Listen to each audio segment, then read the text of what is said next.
Zac Efron's Ted Bundy movie is acquired by Netflix, is going to be acquired by Netflix. So we talked about the trailer like just last week. It just got Yeah. released. You and I both kind of high on this film, right? Looking forward to it.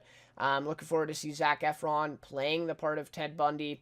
And so this is, I mean, it's I don't know. I don't know whether it's bad news or good news quite yet, but I guess we'll discuss. So the article here from Collider: Netflix to acquire Zac Efron Ted Bundy movie, extremely wicked, shockingly evil, and vile. And so they say one of the hottest sales titles was surely extremely wicked, shockingly evil, and vile, which stars Zac Efron as Ted Bundy. The film premiered to fairly positive reviews, although some critics, these are at the film festivals, although some critics had their reservations about the value of such a story being told. And now the Hollywood Reporter reports that Netflix is in talks to acquire the U.S. rights and some international rights to distribute the film for an impressive $9 million, beating out competitors like Lionsgate and STX Films.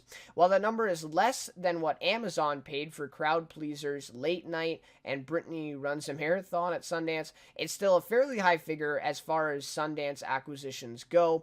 And Netflix is a sensible fit for Extremely Wicked, which hails from director Joe Berlinger, who also just helmed the Netflix Ted Bundy documentary, The Ted Bundy Tapes, right? So once you get that knowledge, right, it's the same director, you kind of get what Netflix is going for here. But what are your initial reaction on Netflix acquiring this film? And do you think that's a good thing or a bad thing? I don't know. I think we'll see. I mean, a lot of their movies recently, like Bird Box, you know, was extremely popular. I'm not exactly sure how that relates to them financially, but it was certainly very popular.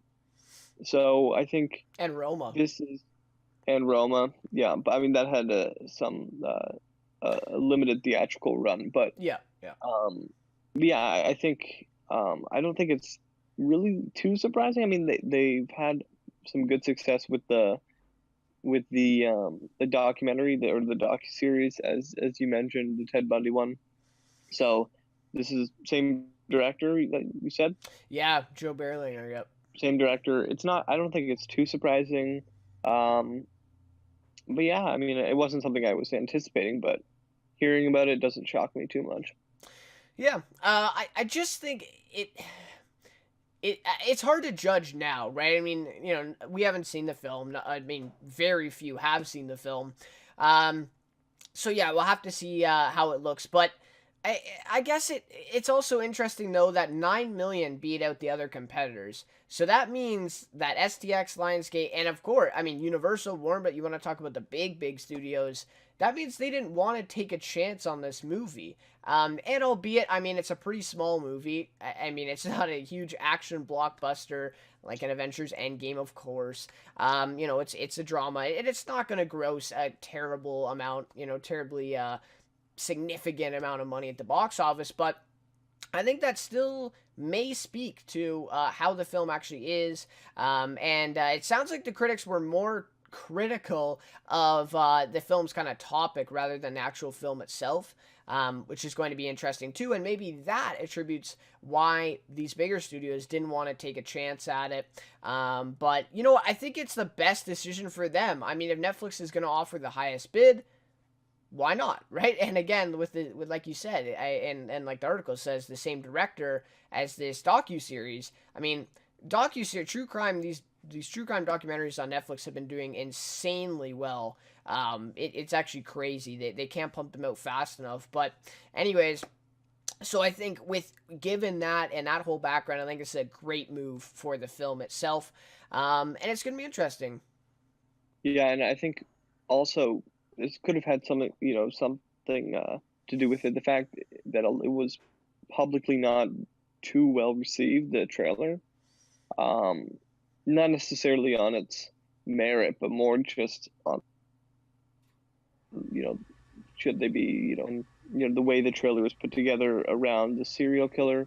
So maybe some studios felt a little bit, maybe got cold feet or something, and kind of didn't want to invest money into something that was going to be really controversial. Yeah. Yep. No, I think that may actually be the overarching reason for this. And Netflix is no stranger to the controversial series. I mean, 13 Reasons Why. I just mentioned all these docu-series. You know, obviously, with all these kind of true crime documentary series, there's always going to be, you know, the facts, right? The facts have been either exaggerated or kind of tampered with a little bit in some of these, documentary series. So I think Netflix is no stranger to controversy. And like I said, and Bird Box, I mean, there's a little bit of controversy around that with the Bird Box challenge or whatever that sparked out of that. Right. Netflix did not seem to care too much about that. So, I mean, I think that's a good point, and maybe that is kind of the overarching theme of this one. Maybe the big studios just didn't quite want to take a chance; they were a little apprehensive on it, and Netflix decides to gobble it up for 9 million. So, yeah, I mean, and maybe this is a thing, that's going to spark some other stuff. Joe Berlinger and Netflix partnership as well. That's something to keep an eye out for if he'll, kind of produce more of these true crime series for them. We'll have to see.